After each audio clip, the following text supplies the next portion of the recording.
진짜 전문가들의 수익률 배틀 프로그램 주식 빅리그 시작합니다. 안녕하세요. 고은별입니다. 미국의 7월 CPI 지수가 발표가 됐습니다. 시장 예상치보다는 둔화된 물가의 움직임이 포착이 됐고요.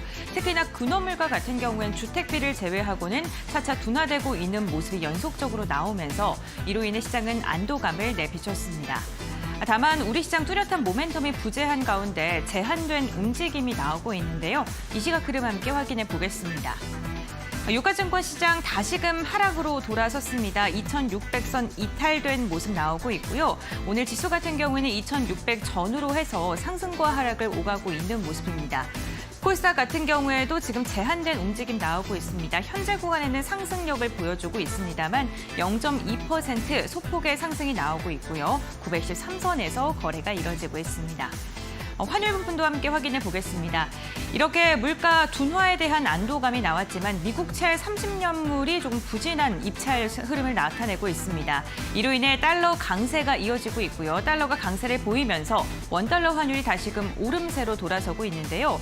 오늘 1320원 돌파했습니다. 현재 구간 1321원 선에서 거래가 이뤄지고 있고요. 이러한 원달러 환율의 움직임은 외국인 수급의 부담으로 이어지고 있습니다. 수급 상황 함께 확인해 보시죠. 네, 유가증권 시장입니다. 오늘 뚜렷한 수급의 방향성이 부재합니다. 외국인도 매수, 매도 반복하고 있고요. 기관 역시나 매수세 이어가다가 현재 구간 소폭의 물량을 출회하고 있습니다. 다만 순매도와 순매수의 규모가 많지는 않고요. 개인이 200억 원, 외국인이 170억 원, 기관이 95억 원가량의 순매도가 나오고 있습니다. 다음으로는 코스닥 매매 동향도 함께 확인해 보시죠. 코스닥 역시나 이렇다 할 확실한 수급 조치는 없습니다. 다만 개인이 770억 원가량의 물량을 소화해주고 있고요. 외국인과 기관의 쌍끌이 매도가 나오고 있는 가운데 전기, 전자 업종 그리고 오락, 문화 업종의 비중을 축소하고 있습니다. 오늘장 특징도 함께 확인해 보시죠. 네, 실적 시즌이 막바지에 다다르고 있습니다. 기업들의 실적의 여부에 따라서 지금 주가의 방향성도 다르게 움직이고 있습니다. 오늘 상승하는 3가지 종목은 호실적을 기록했고 지금 파란불을 그리고 있는 2가지 종목은 어닝 쇼크와 부진한 실적을 발표했습니다. 태움 같은 경우에는요, 오늘 호실적을 기록하면서 19%가량의 급등세가 나왔는데요. 이와 함께 텔레칩스 같은 경우에도 11% 두 자릿대 상승력 보이면서 2만 원 선 돌파하는 데 성공을 했는데요. 시장 예상치 순이익이 34억 원이었는데 116억 원을 기록하는 어닝 서프라이즈를 기록을 했습니다. CJ ENM 같은 경우는 부진한 실적을 기록한 것은 물론이고요. DB금융투자가 올해 적자 전환할 것이다라면서 목표 주가를 하향 조정한 게 주가의 투자 심리 악화로 이어지고 있습니다. 현재 구간 5% 넘게 밀리고 있는 상황입니다. 다음 특징도 함께 확인해 보겠습니다. 전력 설비 관련 기업들 살펴보시죠. 재룡전기도 오늘 실적을 발표했습니다. 1분기에 이어서 2분기 역시나 어닝 서프라이즈를 기록했습니다. 증권가에서는 재룡전기가 실적을 발표하기 전부터 미국향의 매출이 꾸준하게 증가하고 있기 때문에 좋은 실적을 내놓을 것이다라는 전망을 했었었죠. 전력설비, 배전 관련 기업들 미국향 매출로 인해서 주가도 함께 상승하고 있습니다. 미국의 배전이 지금 많이 노후가 되어 있는 상황입니다. 70% 이상이 25년가량의 사용을 하고 있는데 전기차가 많이 배급이 되면서 전기차 충전 인프라도 당연히 필요하게 되고요. 그렇다면 배전망을 다시 새롭게 갈아야 됩니다. 미국 정부도 이를 주력으로 하고 있는데 이에 대한 수혜를 재룡전기가 받고 있고요. 전력설비 관련주 오늘 전반적으로 강세 흐름 나오고 있습니다. 마지막 특징주와 함께 확인해 보시죠. 네, 마지막 특징주 함께 확인해 보겠습니다. 로봇 관련주입니다. 로봇 관련주 같은 경우에는 TM로봇과 엔비디아가 디지털 트윈 솔루션의 개발을 추진한다라는 소식이 들려오면서 오늘 강세 흐름이 포착이 되고 있습니다. 이 디지털 트윈 솔루션 같은 경우에는 로봇이 가상세계에서 시뮬레이션을 해서 로봇의 실수를 줄이는 것을 말하는데요. 정말 다양한 업종군에 지금 사용을 할 수 있기 때문에 미래 가치가 풍부하다라는 평가를 받고 있습니다. 오늘 TPC 같은 경우에는 개장 직후부터 가격 제한폭까지 상승했습니다. 29% 상한가에 안착을 했고요. 신성 델타테크 역시나 21% 강세 흐름, 그리고 로봇 관련 기업들인 유진로봇과 로보티즈, 로보스타 역시나 지금 빨간불을 그리고 있는 상황입니다. 네, 우리 시장은 지금 뚜렷한 모멘텀이 부재한 가운데 안도감에 상승하고요. 불안감에 하락하는 이런 일일비하는 증시가 이어지고 있죠. 과연 이러한 시장 속에 우리는 어떠한 전략을 세워야 될까요? 주식 빅리그를 통해 알아가 보시길 바랍니다. 지금 출발합니다.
네, 주식 빅리그 시작합니다. 리그 하디쇼 시간부터 이어가 볼 텐데요. 오늘 이 시간은 헤르메스 스탁의 하창원 본부장 함께합니다. 안녕하세요. 네, 안녕하십니까. 네, 반갑습니다. 오늘 우리 시장 좀 지지부진한 움직임 이어가고 있는 상황인데요. 이번 주 우리 증시 좀 어떻게 보십니까? 일단은 좀 특이점은 거래 대금이 굉장히 많이 줄었다. 일단 2차 전지가 굉장히 핫할 때는 60조까지 터져나왔던 거래량이 지금 코스피와 코스닥 합해서 이제 다시 17조 정도로 떨어졌거든요. 그러니까 이게 계속적으로 좀 확인을 해보셔야 되는 게 거래 대금 자체가 줄어들게 되면 이제 같이 동반 상승할 수 있는 이런 상승력 종목 수가 줄어들게 됩니다. 그래서 특정 테마로 수급이 쏠리고 일정한 주도 섹터가 나와버리면 나머지 종목군들은 조금 쉬어가는 그런 기조들이 나타날 수 있다는 점 체크를 해보시면 좋을 것 같고, 일단 오늘 외국인 기관의 양매도 흐름이 나오는데 일단 규모 자체는 크지 않다는 점 좀 참고해 보실 필요가 있을 것 같고요. 일단 최근에 주도주 역할을 했었던 반도체와 2차 전지가 동시에 좀 쉬어주고 있는 상황이죠. 그럼에도 불구하고 일단 주가가 안 눌리고 있다는 부분을 좀 체크를 해보시면 좋을 것 같고, 현재 시장은 실적에 대한 턴어라운드가 있거나 실적이 좀 좋은 기업들 위주로 상당히 좀 좋은 모습들이 나타나고 있다는 점을 좀 참고를 해보시면 어떨까 싶습니다. 네, 알겠습니다. 거래 대금이 줄어들면서 특정 테마로의 쏠림 현상이 일어나고 있다라고 이야기해 주셨는데, 오늘 지수는 하락을 하고 있습니다만 상승 종목이 539개로 더 많습니다. 체감 지수는 조금 더 낮을 것으로 보여지고요. 코스닥 같은 경우 지금 상승을 0.1% 해주고 있고 980개의 기업이 오르고 있다는 점도 참고해 보시면 좋을 것 같습니다. 그럼 리그 하디쇼 시간을 통해서 오늘장 움직이는 주요 이슈도 함께 확인해 보겠습니다. 지금 만나보시죠. 미국의 투자은행 모건 스탠리가 세계 주가지수 MSCI 8월 리뷰 결과 한국 지수에서 에코프로와 한미반도체, 하나오션, JF엔터 4개 종목을 편입하고요. CJ와 이마트 2개 종목이 편출된다고 발표를 했습니다. 편입 기대감이 있었던 금양은요, 편입이 불발이 됐는데요. 이번 발표는 이달 말인 31일 장 마감 후에 다음 달 1일부터 주가지수에 반영됩니다. 패시브 자금 유입에 대한 기대감, 주가의 상승으로 이어질 수 있을까요? 관련 이야기 나눠보겠습니다.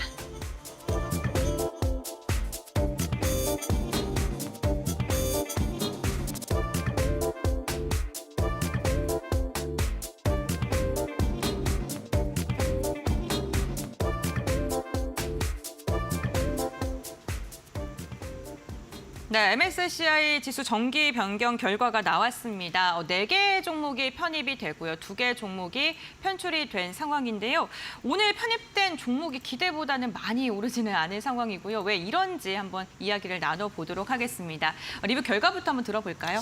네, 일단 말씀해 주신 것처럼 4가지 종목이 편입이 됐죠. 에코프로랑 한미반도체, 하나오션과 JYP가 조금 들어갔는데, 사실상 이제 금양 같은 경우는 기대는 있었지만 이미 주가가 너무 많이 단기간에 올랐기 때문에 이전에 에코프로와 마찬가지로 같은 이슈로 좀 들어가지 못하는 게 사실상 조금 확정이 되어 있었다라고 보시면 좋을 것 같습니다. 그리고 편출 종목은 CJ나 이마트인데 이제 이건 실적적인 부분에서 좀 영향이 있었다라고 보시면 좋을 것 같습니다.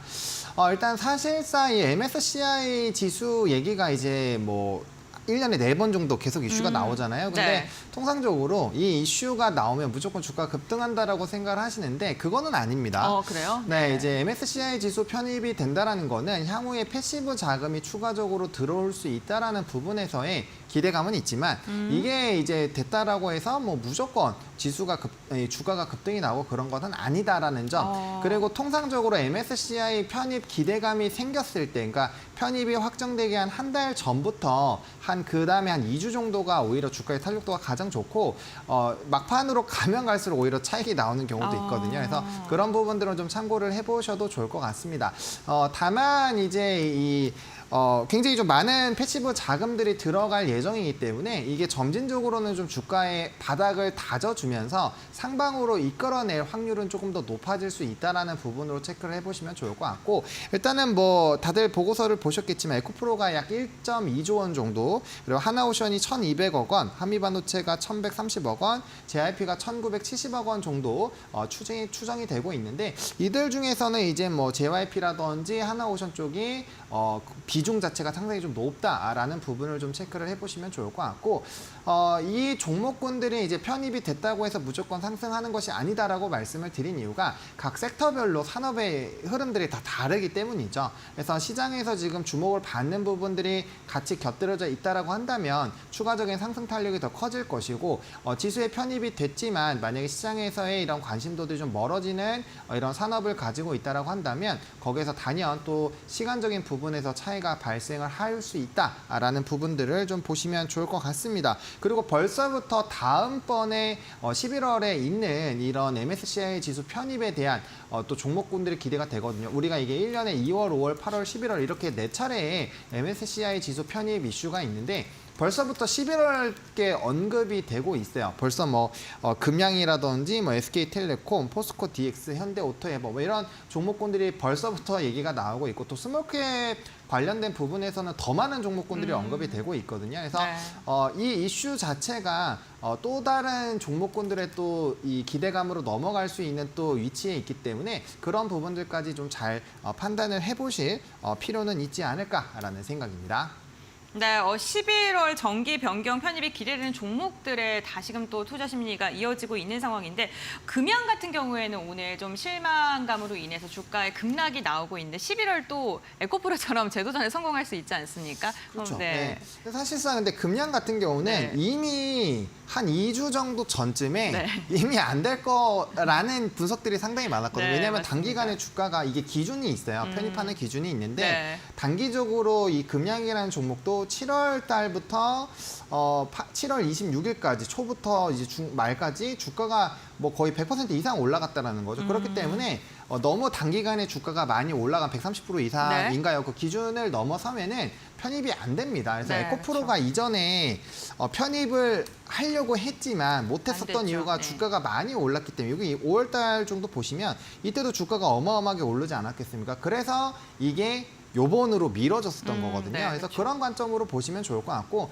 이미 그 부분에 대해서는 뭐 시장에서 알고 있었던 부분인데 아마 그 부분에 대한 좀 트리거와 또 최근에 2차전지 쪽에 대한 좀 조정이 나오고 있잖아요. 뭐 전기차에 대한 뭐 판매량이 좀 줄어들고 네. 있다라는 이런 부분들 그리고 증가율 자체가 이제 전년도 대비했을 때 상당히 좀 줄어들고 있다라는 점들 그리고 뭐 일부 부품이 뭐 단기적인 기간이기는 하지만 어쨌든 뭐 연간으로 보면은 큰 변화는 없습니다. 근데 단기적으로 봤을 때 약간의 부품량들이 좀 조절이 된다라는 그런 기사들이 나왔기 때문에 그런 부분에서 사실상 조금은 쉬어가는 분위기가 있습니다. 다만 이제 이쪽은 조금 생각을 잘 하셔야 되는 게 지금 이제 광물 관련된 이슈가 나오면서 이제 원자재 값이 또 올라간다라는 부분에서 상당히 좀 부담이 될 수 있지만 이게 또 광물 쪽으로 지금 미국에서 제재를 가하다 보니까 오히려 또 히토류라든지 이런 부분에서 이제 수출 제한 카드를 또 들고 나올 수가 있거든요. 그럼 종합 상사를 더불어서 이제 광물 쪽이 또 움직이게 되면 포스코 그룹주들이 아마 가장 먼저 움직이기 네. 시작할 거고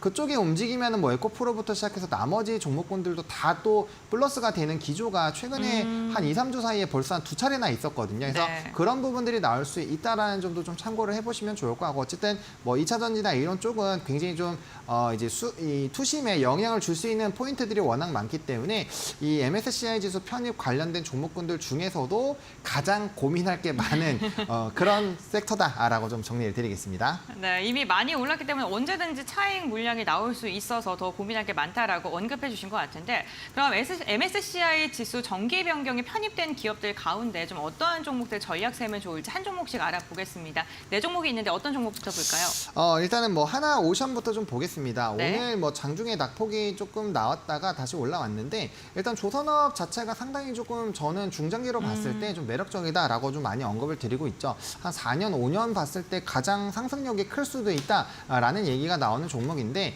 이 조선업 자체가 헤비테일 산업입니다. 그러다 보니까 연간 흑자 전환도 당연히 중요한 것이지만 이게 장기적으로 갔을 때 인도를 할 때 가장 장부가에 많이 반영이 되기 때문에 더욱더 실적은 좋아질 수밖에 없는 환경이 마련이 되어 있다는 거죠. 근데 뭐 다들 아시다시피 수주 잔고가 워낙 뭐 넘치도록 나오고 있는 상황이어서 토크가 지금 꽉 차 있는 상황이거든요. 게다가 이제 조선가들 계속적으로 높아지고 있는 상황이고 이제 국제 해사기구에서 계속적인 환경 규제를 강화를 하고 있기 때문에 이 LNG선의 수요가 늘어날 수밖에 없는 환경 그리고 노후 선박들은 교체를 할 수밖에 없는 환경입니다. 그래서 계속적인 수주가 나타날 수 있는 상황인데 가격적인 부분은 계속 좋아지기 때문에 뭐 쉽게 자동차 쪽으로 보면 P와 Q가 동시에 상승한다라고 보시면 좋을 것 같습니다. 게다가 인도기의 가장 큰 장부가의 반영을 받기 때문에 흑자 전환은 사실상 시작 라인이다라고 보시면 좋을 것 같고 그 안에서 이제 하나오션과 삼성중공업이 대장 역할을 해주고 있었던 그런 상황이기 때문에 뭐 여전히 좀 긍정적으로 보셔도 좋을 것 같고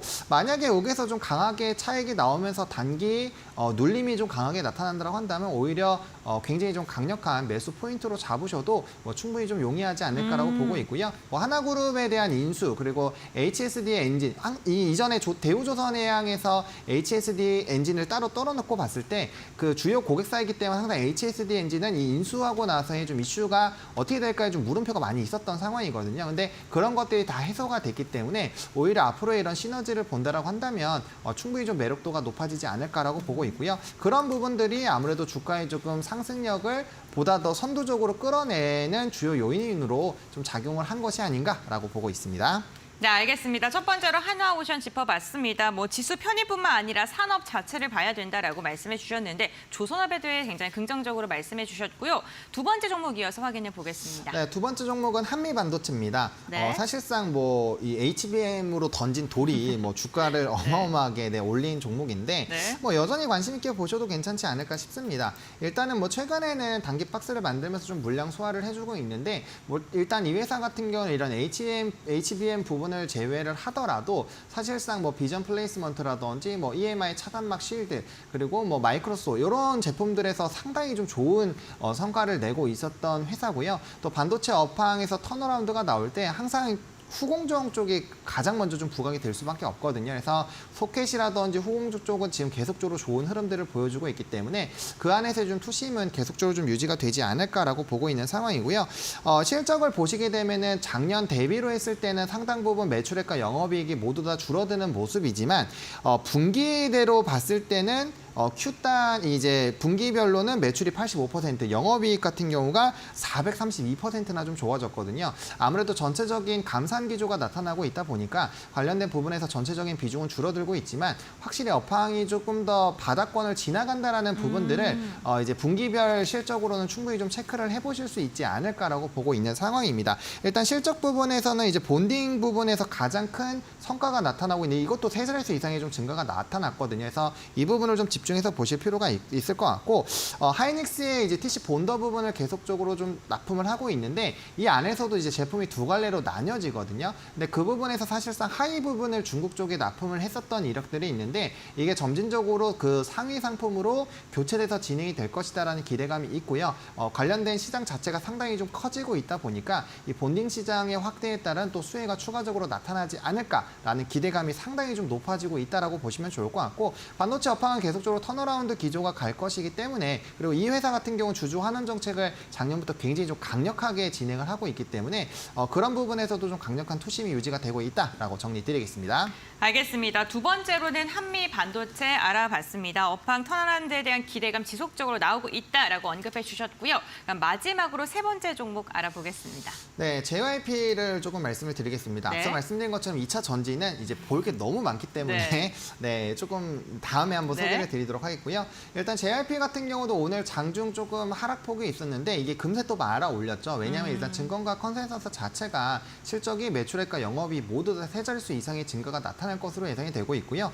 제가 최근에 방송에서 뭐 DOU라든지 뭐 YG 플러스 이런 종목군들을 좀 소개를 드리고 있는데 이 종목군들은 이제 팬덤을 표현하는 쪽에서의 결과치를 보는 회사들이거든요. 근데 두 회사 모두 다 역대급 실적이 나오고 있습니다. 그렇다면 그 전방위에 있는 이런 뭐 아티스트 육성하고 있는 이 사업의 회사들도 당연히 실적이 좋아질 수밖에 없거든요. 그리고 이 JYP 엔터 같은 경우는 뭐 이제 4개국에서 유일하게 아티스트 육성을 좀 하고 있고요. 뭐 오너리스크라든지 사업의 구조 같은 경우가 엔터로 완전 집중이 되어 있기 때문에 산업의 성장이 나왔을 때 가장 큰 수혜를 받을 수밖에 없고 IP가 굉장히 다양하고 매년 새로운 아티스트를 발굴한다는 점에서 굉장히 점진적인 실적을 보신다라고 한다면 이 종목만큼 매력적인 종목이 엔터사에서는 없다라고 감히 말씀드릴 수 있을 정도로 굉장히 구조적으로 탄탄한 기업이다라고 보시면 좋을 것 같습니다. 그래서 뭐 여전히 토픽으로 좀 보고 있고요. A2K가 약간은 기대치보다는 못 미치기는 하지만 어쨌든 4개국에서 모두 다 이런 육성을 하는 그런 부분으로 본다라고 한다면 충분히 기대감이 확대가 될 수밖에 없고 최근에 빌보드 순위에 우리나라 아티스트가 굉장히 자주 들어가는 것들을 좀 경험을 하실 겁니다. 그리고 새로운 이제 그룹들이 나올 때마다 글로벌적으로 흥행을 굉장히 하고 있다는 점은 우리나라의 이런 아티스트 브랜드력 자체가 굉장히 좀 높아졌다라고 보시면 좋을 거기 때문에 앞으로도 실적주로 계속적인 관심을 가져보셔도 괜찮은 종목이다라고 정리를 드리겠습니다. 알겠습니다. 제협회 엔터까지 해서 총 3가지 종목 이야기 나눠봤습니다. 오늘 다양한 종목 이야기 투자 포인트 짚어드리고 있는데요. 투자 판단의 참고 자료이고요. 투자에 대한 선택 시청자에게 있다는 점 당부의 말씀 전해드리겠습니다. 오늘 도움 말씀 주신 하창한 본부장님과는 여기서 마무리하도록 하겠습니다. 오늘 말씀 감사드립니다. 네, 고맙습니다.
네, 이 종목 살까 말까 시간입니다. 오늘장 특징주 정리하고요. 앞으로 더 갈 수 있는 종목인지 상승을 멈출 종목인지 전문가의 관점에서 들어보는 시간입니다.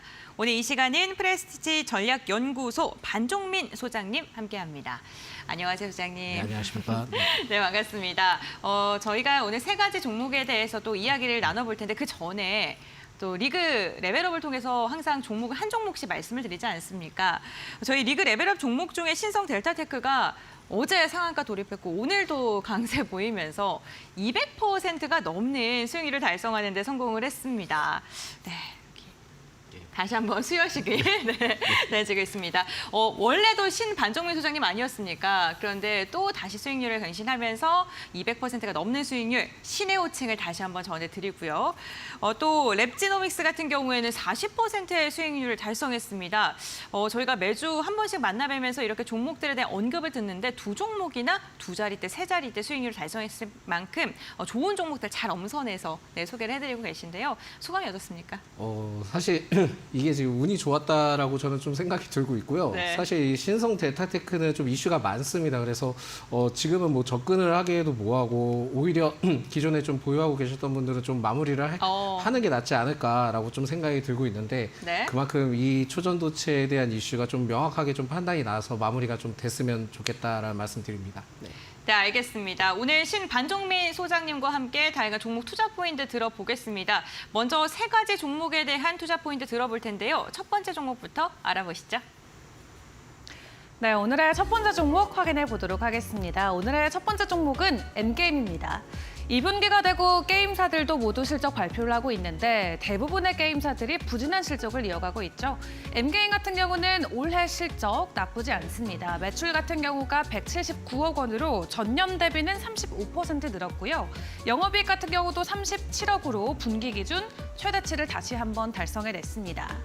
이 해외 쪽의 비중이 좋았습니다. 중국에서는 열혈 강호가 그리고 북미와 유럽에서는 나이트가 전반적인 매출을 끌어올리면서 성과를 견인했고요.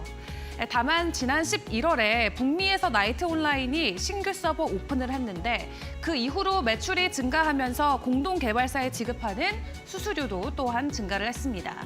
그 때문에 영업이익이 조금은 내려갔다, 조금은 손실이 있었다라고 하는데 그럼에도 불구하고 여전히 분기 기준 최대를 보여주고 있고요. 또 올해 여전히 신작과 관련된 출시 기대감도 있습니다. 일단 이번 달 안으로 퀸즈나이트 출시 예정이 있고요. 뿐만 아니라 하반기에 접어들수록 계절적으로도 성수기가 맞물리기 때문에 신작과 계절적 성수기가 만난다면 작년에 이어서 올해 또한 최대 실적을 보여줄 것으로 기대가 나오고 있습니다. 오늘 장중에도 5% 정도 상승을 보여주고 있는데 오늘 현재 구간에서 고가 유효할지 전문가님과 확인해 보시죠. 네, 첫 번째 종목은 N게임입니다. 저희 반종민 소장님께서 이번 이 코너 시간에 단 한 번도 고를 외쳐주신 적이 없는데요. 오늘은 과연 외쳐주실지 고입니까 스탑입니까? 네, 스탑입니다. 네, 스탑입니까? 네, 스탑의 이유 들어볼까요? 사실 매출액은 굉장히 좀 좋았습니다. 그래서 네. 실적은 앞으로 좀 기대가 되고 있는 것은 맞고요. 그 상황을 통해서 제가 보기에 하반기까지 좀 실적은 계속 기대를 해볼 수는 있을 것 같은데 사실상 최근에 이제 역대 최고의 매출을 기록을 했습니다. 그러면서 계속 좀 유지할 가능성을 좀 계속 보여줘야 되는데 문제가 되는 것은 사실 이게 지금 게임 전반적인 산업적인 흐름들을 체크를 해봐야 되지 않을까라고 생각이 들고 있고요. 특히 제가 보기에는 정부 정책과 관련된 좀 로드맵이 어느 정도 게임 쪽에 발표가 돼야지만 게임주의 전반적인 흐름들이 매우 좀 좋아지지 않을까라고 보고 있습니다. 그래서 아직까지는 이 게임주의 흐름이나 N게임의 경우에는 신작에 대한 모멘텀이 좀 더 세게 부각받지 않는 이상은 계속 개별주의 흐름대로 갈 수 있기 때문에 접근하기가 좀 애매하다라고 좀 말씀드릴 수 있을 것 같습니다. 사실상 2분기 매출액이 179억 원으로 전년 동기 대비 35%를 상승을 했고 역대 최근 매출을 기록을 했는데 여기에서 지금 포인트가 되는 것은 중국의 열혈 강호 온라인에 대한 이슈와 북미 그리고 유럽의 나이트 온라인 해외 성과가 굉장히 좀 기여를 한 것으로 좀 판단이 되고 있습니다. 특히 2분기에 연결 기준 영업이익이 37억 원 기록을 했고 전년 동기 대비 한 6.4% 감소를 했던 시점을 봤을 때는 매출은 좀 올랐지만 영업이익은 감소했다는 점이 다소 조금 아직까지는 퀘스천으로 남아있다 보시면 될 것 같고요. 사실 지금 모멘텀이 있는 것이 자체 개발한 그 모바일 방치형 게임인 그 퀸즈나이트라고 있습니다. 이게 지금 사전 예약자가 한 100만 명 돌파를 했다라는 소식이 있긴 한데 결국은 지금 이게 그 공식적으로 오픈을 해서 본격적으로 진행이 돼봐야지만 수치가 얼마나 치기치가 나올 예정이기 때문에 아직까지는 성과에 대한 기대감은 그 유보해놓자라는 말씀드리겠고요.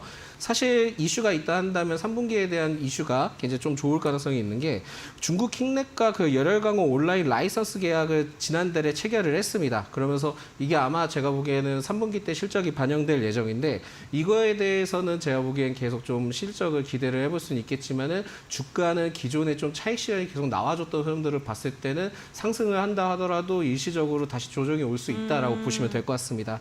특히 이제 제일 중요한 것은 내년의 신작에 대해서는 아직까지 좀 확인이 안 되고 있는데 이것은 아마 11월 정도 되면은 구체적으로 좀 가이드라인이 나올 예상이기 때문에 예정이 되어 있기 때문에 좀 더 흐름을 지켜봐야 될 것 같고요. 제일 중요한 포인트는 게임에 전반적으로 제가 좀 말씀드리자면은 결국 그 아직까지 정책적인 모멘텀이 안 나왔습니다. 그러다 보니까 10월, 11월까지 이게 게임 산업에 대한 정책적인 부분들이 나오지 않는다 하면은 내년도 이렇게 올해처럼 계속 게임이 지지부진하게 흘러갈 가능성이 있다는 점을 좀 체크를 하셔야 될 것 같고요. 만약에 이번 그 상승 흐름을 통해서 M게임이 상승을 한다 하면은 최근에 이제 중국 단체 관광에 따른 기대감이 상당히 있지 않았습니까? 그것을 좀 여파를 받아서 중국 판호 발급에 대한 기대감을 통해 일시적으로 좀 게임주들이 상승할 가능성은 있기는 합니다. 그렇지만은 이것은 그 단기 이슈로만 좀 부각될 가능성이 높기 때문에 일단은 지금 제가 봤을 때 N게임은 계속 좀 보수적으로 접근을 해볼 필요가 있다라는 말씀 드리겠고요. 수급 자체는 굉장히 좋습니다. 그러니까 작년 10월부터 기관의 매수세는 기관의 매수세보다 외국인의 매수세가 굉장히 많이 들어왔기 때문에 이 점을 봤을 때는 장기적인 관점으로 보유하기는 좋긴 하지만 지금은 아닌 것 같다. 그러니까 제가 보기에는 한 10월까지 좀 지켜봤다가 그때 접근해도 늦진 않을 것 같다라는 말씀 드리겠습니다. 그래서 지금은 좀 아니다라는 말씀 드립니다. 네, 알겠습니다. M게임에 대해서 뚜렷한 모멘텀이 부재하다 스탑 의견 제시해 주셨습니다. 이어서 두 번째 종목 알아보시죠.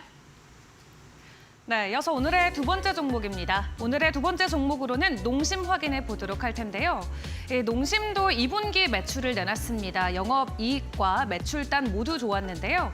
일단 매출 같은 경우는 1조 6천억 원을 기록하면서 전년 대비는 13% 증가했고요. 영업이익은 1천억 원대를 기록하면서 전년 대비는 200% 넘게 상승하는 모습을 보였습니다.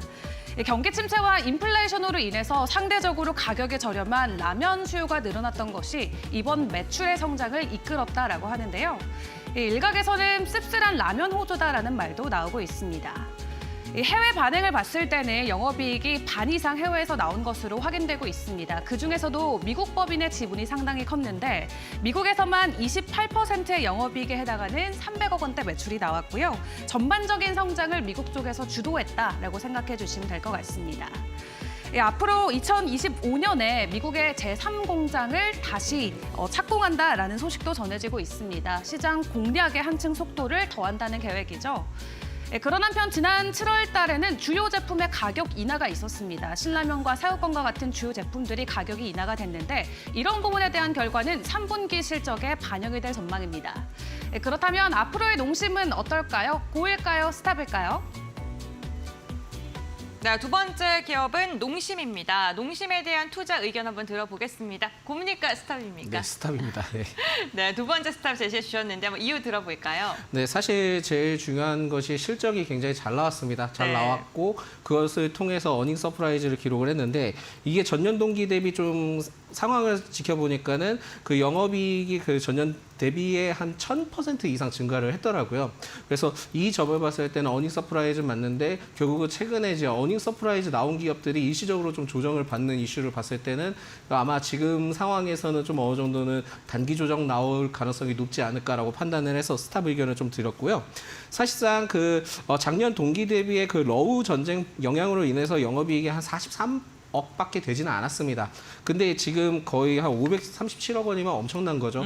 그만큼 이러한 그 해외 사업을 통해서도 라면 수요가 급격하게 증가된 것이 좀 원인이 된 것으로 파악이 되고 있는데 사실상 저는 라면을 먹지 않습니다. 그러다 보니까는 이거에 대해서는 제가 말씀드릴 수 있는 부분들은 저처럼 네. 이제 라면에 관심 없는 사람들도 농심이라는 기업을 지켜봤을 때 굉장히 좀 좋다라는 느낌을 받은 정도면은 그만큼 이제 기업에 대해서는 더 좋다라고 좀 생각이 들거든요. 그렇지만은 제일 중요한 포인트가 좀 따로 있습니다. 그러니까 너무 이제 주가가 많이 올라갔다라고 생각이 들고 있고요. 한 번 정도는 숨고르기를 해야 되는 상황이기 때문에 오히려 지금 현 구간에서는 신규 진입을 좀 자제할 필요가 있지 않나라고 보고 있고요. 특히 이제 미국 법인이 사실상 상반기 영업이익이 536% 증가를 했습니다. 그만큼 해외 쪽에 굉장히 좀 수요가 더 많을 가능성이 높은데 사실 이게 지금 아까도 이제 말씀드렸기는 하지만은 그 우리나라 그 정부에서 가격을 좀 인하를 요청을 했기 네, 때문에 맞습니다. 이것을 사실상 관치 리스크라고 하는데 이 관치 리스크라고 보긴 좀 그렇고요. 사실 이게 지금 반영이 2분기 때부터 반영이 된다 한다면 3분기 때는 어떻게 될지 모르겠다라는 좀 말씀드릴 수 있을 것 같습니다. 그래서 해외 매출적인 부분들이 확대가 더 돼야지만은 3분기 때 더 좋은 실적을 기록하지 않을까 해서 오히려 지금은 실적에 대해서는 좀 아쉬울 수 있기 3분기 실적은 좀 아쉬울 수 있기 때문에 스탑 의견을 드렸고요. 오히려 조정이 나와준다 하면은 그때는 또 다시 그때는 좀 접근을 해봐도 되지 않을까라고 말씀드릴 수 있을 것 같습니다. 그래서 너무 높은 구간이기 때문에 추가 상승에 대한 여력은 있기는 하지만은 일단 조정은 한 번 정도 거쳐가는 게 더 좋다라는 말씀을 드리겠습니다. 알겠습니다. 3분기 실적을 좀 체크하고 접근하시는 게 좋아 보입니다. 가격 인하로 인해 영업이익률이 좀 저하될 수 있을 것이다의 우려 목소리를 내주었고요. 투자 포인트 참고해 보시면 좋을 것 같습니다. 스탑 의견 제시해 주셨습니다. 마지막 종목 확인해 보시죠. 네, 오늘의 마지막 종목 확인해 보도록 하겠습니다. 오늘의 마지막 종목은 현대로템입니다. 친환경 철도 모빌리티 개발에 속도를 내고 있는 모습인데요. 이 현대로템은 지난 2020년부터 국내 보급은 물론이고 수출까지 염두에 두고 현재 수소 전기 트램 개발에 돌입한 상황입니다.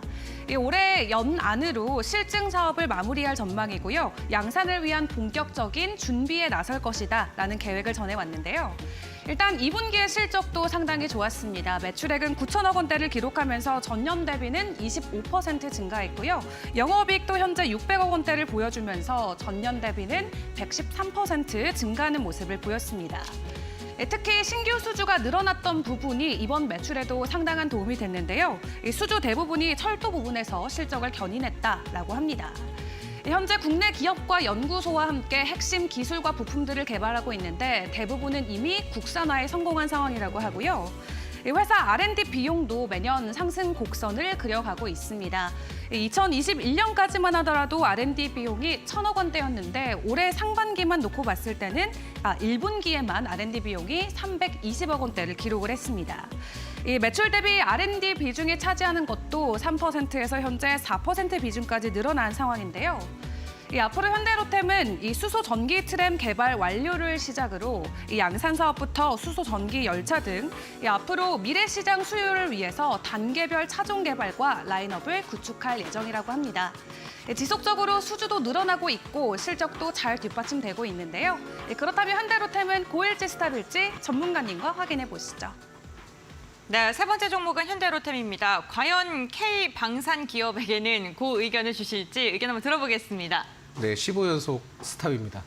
네, 이번에도 스탑을 오늘도 못 들었군요. 고를. 네, 스탑 이유 들어보겠습니다. 네, 사실 지금 모멘텀이 굉장히 좋습니다. 네. 그러니까 연내 그 수소 그 전기 트랩에 대한 양산 기대감, 그러니까 실증 마무리 기대감이죠. 네. 이걸 통해서는 제가 보기에는 굉장히 좀 기대감이 상당하다라는 말씀 드릴 수 있을 것 같은데 결국은 이게 상용화 목표가 되고 난 다음에 좀 다시 체크를 해볼 필요가 있지 않을까 보고 있고요. 특히 이제 아까도 그 농심과 관련된 사례를 말씀드렸지만은 2분기 에도 이 동사의 경우에는 굉장히 실적이 좋았습니다. 그래서 전년 동기 대비 113% 이상 증가를 했는데 결국은 주가는 반대로 가고 있죠. 네. 그만큼 그 어닝 서프라이즈에 대한 기대감이 남아 있었지만은 그 이상의 그 여부는 아직까지는 좀 퀘스천 마크가 달려 있다 보시면 될 것 같고요. 사실상 이게 지금 좀 더 살펴보니까 상반기 기준에 그 철도 사업이 7,617억 원 정도 그 매출을 좀 기록을 했던 것이 가장 큰 비중을 차지했다 보시면 될 것 같습니다. 이외에 그 방산 산업이 한 7,444억 원 정도 기록을 했는데 이것을 좀 판단을 할 것이 아니라 수주 잔고에 대해서 봐봐야 되는데 상반기 기준 그 수주 잔고가 16조 원 정도 됩니다. 그래서 장기적으로 반영을 더 받으려고 하면은 굉장히 좀 가치에 대한 상승 기대분이 좀 상당한 기업이긴 하지만은 지금 현재 주가가 못 가는 이유는 아마 그 방산으로 너무 크게 부각이 됐기 때문에 지금 최근에는 그 방산과 관련된 테마 이슈가 지금 많이 안 나와주고 있는 상황이거든요.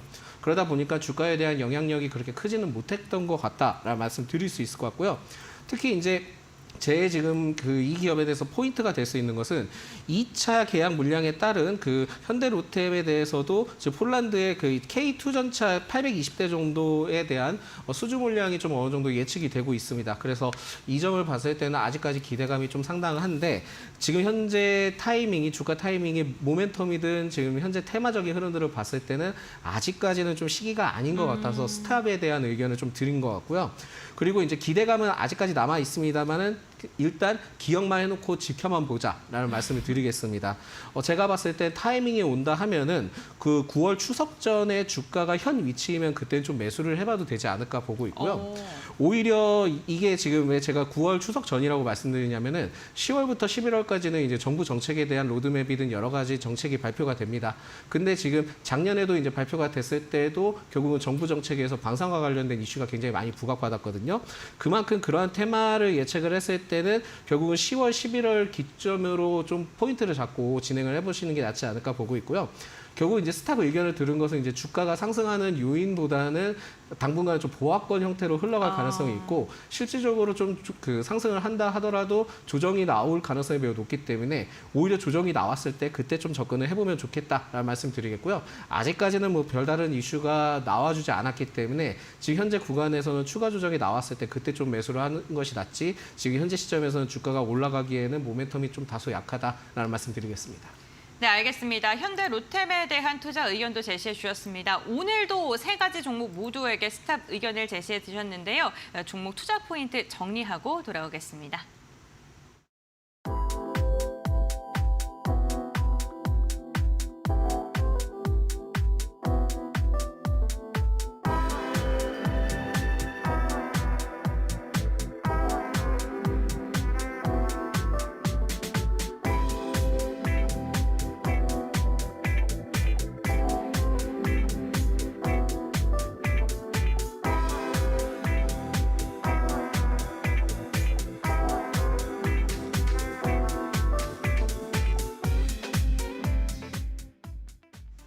네, 리그 레벨업 시간입니다. 여러분들의 계좌를 레벨업 시켜주는 진정한 전문가를 찾는 시간이죠. 지금 함께하고 계시는 소장님께서는 오늘 신의 칭호를 다시 획득을 하셨습니다. 신성 델타테크의 최고 수익률이 200%, 220%를 넘어섰고요.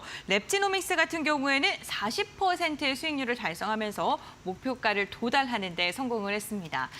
저희 두 종목이 지금 또 좋은 수익률을 기록하고 있기 때문에 중간 점검 원하시는 분들도 계실 것 같습니다. 저희 한번 랩지노믹스에 대해서 한번 리뷰 한번 들어볼까요? 네, 사실 랩지노믹스는 제가 이제 목표가를 제시했을 때 12,000원대였던 네. 걸로 알고 있습니다. 근데 사실 지금 뭐 무상증자를 통해서 이게 좀 변경이 돼서 가격이 맞습니다. 변경이 됐는데 8월 9일 기준으로 그 6,180원을 찍었습니다. 그럼 이거를 좀 환산을 했을 때 12,000원 정도 이제 목표가가 터치를 했는데 그러면은 제가 봤을 때는 지금은 좀 정리를 조금씩은 하는 게 낫지 않을까라고 보고 있고요. 사실 아직까지도 이 랩지노믹스에 대한 모멘텀은 좀 상당합니다. 그때 그 8월 9일 날 모멘텀이 이제 부각됐던 이유는 사실상 클리아랩에 대한 모멘텀이 부각된 것은 아니고요. 그때 당시 때 그 코로나 이슈 때문에 좀 그 일시적으로 부각을 받은 것입니다. 사실 좀 더 제가 말씀드리자면은 그 이후로부터 이제 조정이 계속 좀 나와주고는 있는데 외국인의 그 대거 이탈을 한 흔적은 없기는 합니다. 없기는 한데 지금 현 구간에서 좀 일시적으로 보합권을 유지해주는지 체크를 해야 되거든요. 근데 아직까지는 그런 흐름들이 나오진 않기 때문에 오히려 지금 목표가를 터치를 했으니까 반 정도는 좀 매도를 해보자라는 말씀드리겠고요. 추가적으로 제가 봤을 때는 다시 또 6,000원 이상 돌파를 하게 된다 하면은 제가 보기에는 8,000원까지도 더 이상 지켜봐도 되는 종목이니까 차근하게 좀 지켜보시면서 접근을 해도 되지 않을까. 결국은 클리아랩의 그 이슈를 인수를 하기는 했지만은 추가적으로 또 인수를 계획을 밝혔기 때문에 이것에 대한 기대감이 좀 상당히 남아있다라는 말씀을 드리겠습니다. 네, 알겠습니다. 랩지노믹스 같은 경우에는 목표가에 도달했기 때문에 절반 정도 이절도 가능하다라고 이야기해 주셨습니다. 일단 오늘 리그 레벨업 종목을 한번 이어서 들어보겠습니다. 오늘 종목은 무슨 종목일까요? 네, 나이백이라는 종목이고요. 네. 이 나이백은 그 펩타이드 그 의약품이 네. 있고요. 또한 이제 융합 바이오 소재 그리고 조직 재생용 바이오 소재 및 의료기기를 또 영위를 하고 있고요. 또한 이제 구강 보건 제품의 연구 개발 및 제품 제조 판매를 하고 있습니다. 그래서 굉장히 좀 내용들이 생소하긴 한데 그 바이오 소재와 관련된 것도 있지만 결국 임플란트와 관련된 이슈도 같이 좀 복합이 되어 있다라는 생각을 하시면 좀 더 좋을 것 같습니다. 이 기업은 그 미국 제약사로부터 그 물질 이전 계약 테스트를 좀 진행을 하고 있는데요. 특히 이제 글로벌 제약사들 대비 물질 그 투과율이 3배 이상 높은 것으로 확인이 되고 있습니다. 그만큼 제가 보기엔 이 물질에 대해서는 어떤 물질이냐면 치매 관련된 이슈거든요. 그렇다 보니까 이러한 흐름들이 좀 계속 지속될 가능성이 있지 않을까 보고 있고요. 결국은 이제 그 순수 바이오 쪽에 대한 테마는 이렇게 좀 흘러가긴 하지만 이 기업에 대해서 추가적으로 주목을 해봐야 되는 것은 임플란트 관련된 이슈입니다. 그래서 동사가 그 임플란트 그 핵심 소재가 중국 임상시험 지원의 정부 과제로서 좀 선정이 됐다라는 이슈가 있기 때문에 이러한 수요가 좀 앞으로 그 본격적으로 진행이 된다 한다면 상당하지 않을까라고 보고 있고요. 특히 이제 이외에도 임플란트 필수 소재 그 생산에 대해서도 그 이 공장을 좀 준공을 하고 있고 제2 공장은 연간 최대한 약 1,500만 그 바이알 규모의 바이오 소재를 생산을 할 수 있다라고 밝혔습니다. 그만큼 제가 보기엔 캐파에 대한 상당한 능력을 좀 보유할 수 있는데 이만큼 늘린 이유는 좀 여러 가지 이슈가 있습니다. 특히 이제 미국 판매 확대를 위해서 현지 법인 설립을 좀 진행을 하고 있었고요. 특히 신규 제품에 대해서 미국 FDA 승인을 좀 추진을 하고 있었고 중국 임상 등의 추진들을 통해서 상당히 좀 주목을 받을 수 있기 때문에 결국은 그 유럽의 그 MDD라고 있는데 이 연장이 좀 예정되어 있다라는 점을 봤을 때는 복합적으로 굉장히 좀 많은 테마가 많은 그 모멘텀을 갖고 있다 보시면 될 것 같습니다. 이게 굉장히 좀 내용이 생소해서 좀 정리하기가 어렵겠는데요. 결국은 미국과 중국 그리고 유럽 등을 통해서 굉장히 좀 매출적인 부분들을 확대할 가능성이 매우 높기 때문에 이러한 부분들 때문에 캐파를 늘렸다라고 좀 보시면 될 것 같습니다. 그리고 이에 지금 좀 특이점이 있다 한다면은 임플란트 핵심 소재가 FDA 승인을 좀 추진하고 있었는데 과거에 이 동사가 그 이미 그 자사 5개 제품에 대해서도 그 미국에서 FDA 그 승인을 받은 이력이 있었거든요. 그리고 이제 다변화된 제품에 대해서 포트폴리오 기반으로 다양한 임플란트 소재에 대해서도 수요를 좀 충족시킬 수 있을 가능성이 매우 높기 때문에 만약에 이게 또 이제 승인을 받게 된다 한다면 5개에서 7개로 품목이 늘어납니다. 그렇게 되면은 미국 직진출을 통한 실적을 앞으로 좀 기대를 해볼 수 있어서 상당히 좀 기대를 해볼 수 있는 기업이지 않을까라고 보고 있습니다. 그래서 중장기적 관점으로도 좀 유효하긴 하지만은 결국은 그 치매 치료와 관련된 이슈뿐만이 아니라 임플란트와 관련된 이슈가 같이 좀 복합이 되어 있기 때문에 이 점을 좀 주목을 해봐야 되지 않을까라는 말씀드리겠습니다.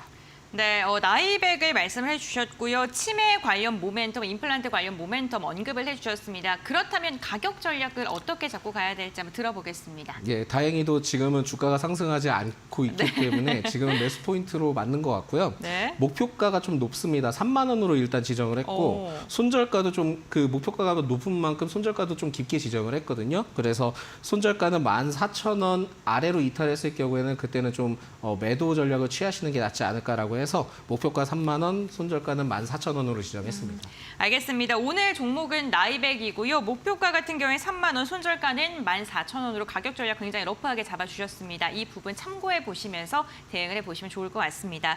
이제 금요일장도 이제 얼마 남지 않은 상황입니다. 1시간이 채 남지 않았는데요. 오늘 장 어떻게 마무리되고 다음 주장 어떻게 대비하면 좋을지 전문가님의 전략 한번 들어볼까요? 네, 그 오늘 장은 이렇게 마무리가 될 것 같고요. 네, 뜨뜻미지근하게요. 네, 왜냐면은 그 네. 지금 금요일 오후이기 때문에 네. 다들 이제 좀 쉴 때가 되지 않아서 거기다가 다음 네. 주에는 또 광복절도 껴 있고 그 중간에 그 연차를 쓰셔서 쉬시는 분들도 많으실 것 같아요. 그래서 오늘은 이렇게 끝날 것 같다라는 말씀드리겠고요. 네. 결국은 그 다음 주 전략은 저번 주와 좀 동일합니다. 그러다 보니까 일시적으로 상승한 섹터는 무리하게 좀 따라가지 말아달라라고 좀 부탁드리고요. 상승 시 자기가 보유하고 있는 종목들이 굉장히 좀 크게 상승한다면은 그때는 좀 차익 실현 전략을 좀 취해보자라는 말씀드리겠고 항상 좀 현금을 확보하는 전략을 취하셔서 만약에 일시적으로 지금 막 조정을 받고 있는 섹터가 있다 한다면은 자기가 자신이 보유하고 있는 종목이 뭐 조정을 받고 있다 한다면 추가적인 매수를 통해서 다시 좀 일시적으로 상승했을 때 또 매도 전략을 취하는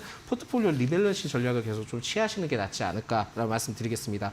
결국은 제일 중요한 포인트가 좀 한 가지가 더 있는 게 실적이 잘 나왔다고 해서 무리하게 따라가지 말자라는 말씀을 꼭 드리겠습니다. 네. 네, 알겠습니다. 급등하는 종목에 무리하게 추격 매수를 하는 것보다는 주가가 상승했을 때 매도하는 전략이 유효하다. 현금화 전략을 말씀을 해주셨습니다. 오늘 도움 말씀 주신 반종민 소장님과는 여기서 마무리하도록 하겠습니다.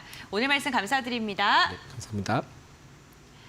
네, 주식빅리그 저희가 준비한 소식은 여기까지입니다. 마감장까지 이데일리 TV와 함께 하시면서 현명한 전략 세워보시길 바랍니다. 오늘도 끝까지 함께 해주셔서 진심으로 고맙습니다.